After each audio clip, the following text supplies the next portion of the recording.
જેઠાભાઈ પાનેરા, સામાજિક કાર્યકર।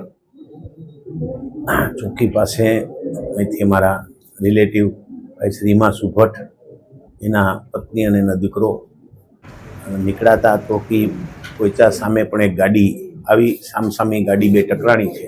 એને કારણે હિમાંશુ ભટ્ટ છે એ સ્થળ ઉપર જ એક્સપાયર થઈ ગયા અને એનો દીકરો અને એના વાઈફ અવનીબેન બંને એની ગંભીર પરિસ્થિતિ છે।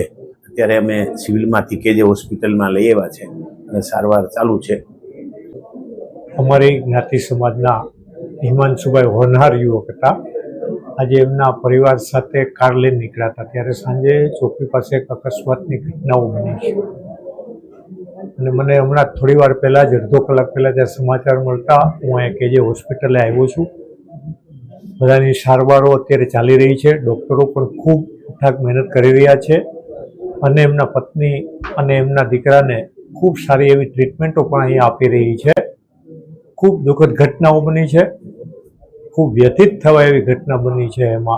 એના માટે કોઈ શબ્દો ન હોઈ શકે। અમારો હોનહાર એવો યુવક હતો, જે કોઈ પણ ભગવાનની એવી મરજી હશે જેના કારણે આ એમનું ત્યાં એક્સિડન્ટથી એને ભટકાવવાનું થયું છે।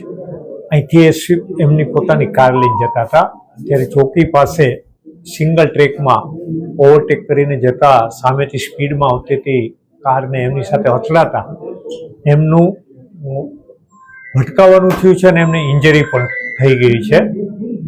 અમારો યુવક એવો હોનહાર હતો, બધા સાથેના એમના સંબંધોને કારણે આજે અમારું યુથ આખું સિગોટ સમાજના બધા યુવકો આ ઘટના થતાં વ્યથિત થતાં જાય હોસ્પિટલે બધા ભેગા થયા છે। ખૂબ સારી ટ્રીટમેન્ટો મળી રહી, એના પ્રયત્નો પણ અમે કરી રહ્યા છીએ।